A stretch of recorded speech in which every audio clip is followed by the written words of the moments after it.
In other circumstances, I would go ahead and let the, the next song play. I thought about it. Hello, darkness, my old friend. I've come to talk with you again.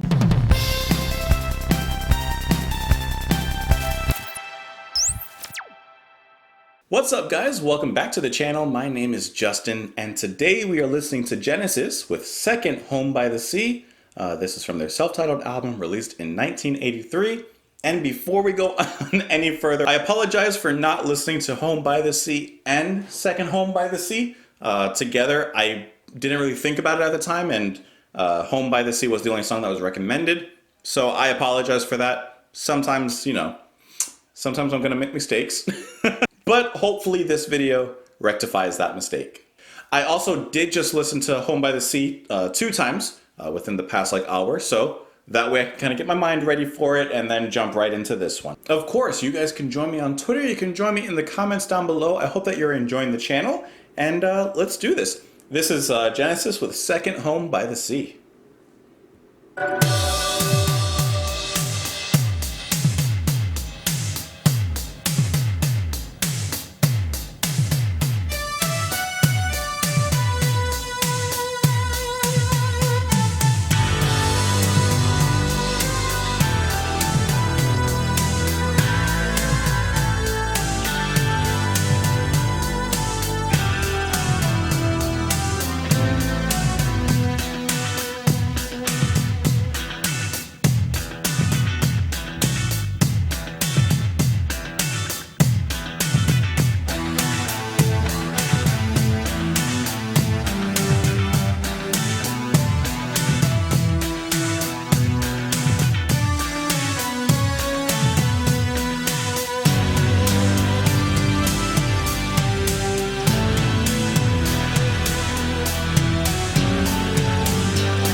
I really like the way that Phil came back in there at the end, singing wise.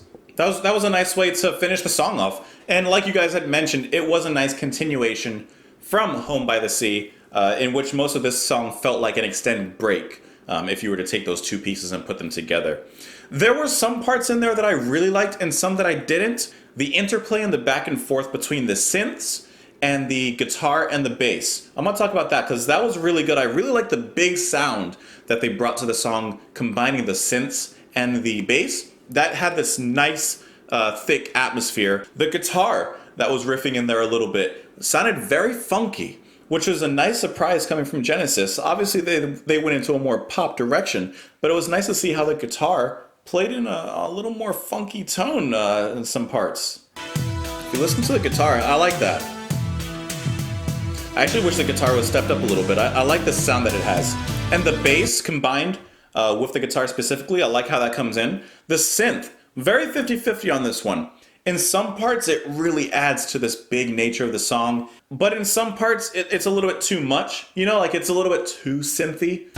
Here, it's great. I think it really adds to the song. Here, I don't know. I don't really like it as much. I don't know. But when that deeper tone comes in and leads in with this melody, that's good. Nice break too. Right here, I like this section a lot. When the synth is pulled back and it's just really the guitar, bass, and the drums. At this point, I really like that part. It was a nice rest from all the big tones that were taking place before.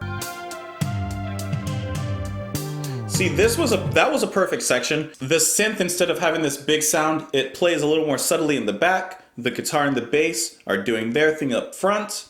It sounds more relaxed. It sounds a little more chill. And I like the way that they brought down the sound. Because before it built up into this bigger song, as the first half of this two-part song is. You know, Home by the Sea is a more upbeat and up-tempo song. It's a bit louder. And they continued that atmosphere into second Home by the Sea. But I like how they brought it back and stripped away the big synth, the deep bass, and they brought it back to the simple nature of guitar and the bass kind of leading there with a simple melody from the synth in the back.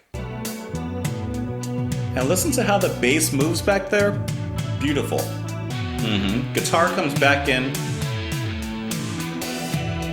The ghostly sounds from the synths in the back. That section really was the highlight of the song for me. I really enjoyed that. And I like that synth pop, progressive pop leaning that they have here. So it's really interesting to see the progression of Genesis from their purely progressive rock leanings, edging into pop, but how those progressive touches were still there.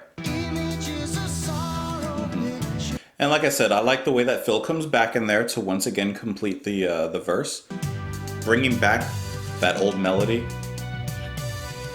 One of the few things that I didn't really enjoy about the song, and to put it nicely, I didn't enjoy it, I really don't like the drum sound. It's just a little too V-drum, you know, synth patty. It's a little too, I don't want to say fake, but you know, it sounds a little bit too digital, a little too embracing of the 80s drum sound. Now, for parts, it can work. For certain songs, for certain moments, it absolutely works. It's just that it's kind of the same drum sound the whole way, and it sounds flat.